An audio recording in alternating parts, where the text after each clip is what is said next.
आयुष्यात एक गोष्ट लक्षात ठेवा, इश्क गरम चाय है और दिल पार्लेजी बिस्किट, ज्यादा डुबेगा तो टूट जाएगा. काय मोटिवेशनल लाईन आहे रे.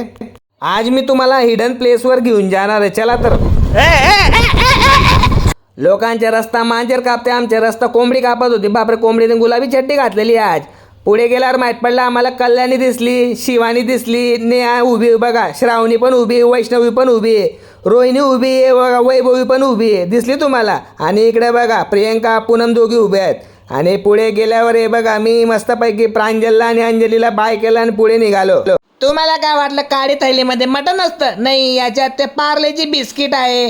तुम्हाला माहीत असेल आता मी कुठे जातोय, रस्त्यामध्ये चॉकलेटची दुनिया लागली आम्हाला. इथं चॉकलेट कोको, चॉकलेट थिक शेक, डेअरी मिल्क असे अनेक चहा पण पडली होती इथं. कोणत्या मुलीला चॉकलेट आवडत असेल तर तिने इथे येऊन जावं. डेअरी मिल्क पडलेले खूप. आणि काकाने मस्त सांगितलं इकडून जावा निघाले. काकाने ना हात दिला. काका गावातले लोक एकदम भारी राहतात.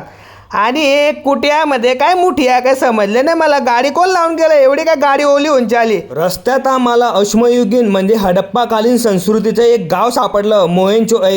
मोहेंजोदाडो सारखं, लोथल धोलावीरासारखं. आमचे मित्र बघा, आर्किओलॉजी सर्व्हे ऑफ इंडियाचे अध्यक्ष जे सगळे एवढे फॉर्ममध्ये बघा. चुनापुडी किती अश्मयुगीन काळातली चुनापुडी, म्हणजे आधी पण तंबाखू खात होते. त्याच्यानंतर मग आम्हाला एक पेन सापडला, म्हणजे हडप्पा संस्कृतीमध्ये लिहिण्याची पण आवड होती. मिशी कापण्यासाठी कैची पण होती. त्याच्यानंतर आम्ही तिथल्या काही वास्तू बघितल्या तर किती जुन्या कढी पिण्यासाठी आणि तुम्हाला बासुंदी पिण्यासाठी जुने भांडे अश्मयुगीन काळातले. हे बघा टूप वगैरे काही लागलं असेल जखम त्याचे, म्हणजे ही सभ्यता एवढी जुनी आहे. तर आम्हाला क्लोजअप पाहिला बघा, 200 वर्ष जुना क्लोजअप. त्याच्यानंतर तपकीर, 200 वर्ष जुनी तपकीर दिसली आम्हाला. ही अजून पण चांगली होती. म्हणजे प्राचीन काळापासून विको टर्मरिक लावण्याची इथं पद्धत होती, तुम्ही बघू शकतात. म्हणजे भारतीय संस्कृती, हडप्पाकालीन संस्कृती किती खतरनाक आहे. ईट से ईट बजा देंगे इसकी माँ की इसकी. प्राचीन सभ्यतामध्ये कोणीतरी पुदिनाची चटणी रस्त्यावर फेकून गेले. पुदिना फेकून मी पुढे निघालो. बघितलं तर हा स्किनी पॅन्टवाला शाहरुख कोण यायचे मायाला त्याची दगड फेकतोय. हाकला रे आला यायचे मायाला 20 वाला शाहरुख. निघ रे तू. भाऊ मजाकचा विषय सोडा. इथं आहे ना हिरवळ, एवढं निसर्गरम्य वातावरण आहे. छोटे मोठे नदी नाले, छोटे मोठे टेकड्या पार करून जावं लागतं. तर हे ठिकाण आहे नंदुरबारपासून फक्त 5 किलोमीटर अंतरावर दुधाडे गावातील पाळी हनुमानचे ठिकाण.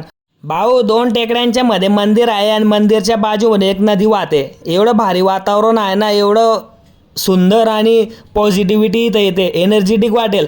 आणि हनुमान दादाचा आशीर्वाद तुमच्यावर नेहमी राहतो. आणि तुम्ही इथं आल्यावर फक्त घाण कचरा करू नका, मंदिराचे पवित्र राखा. शनिवारी आरती पण होते आणि महाप्रसादाचे आयोजन पण असतं.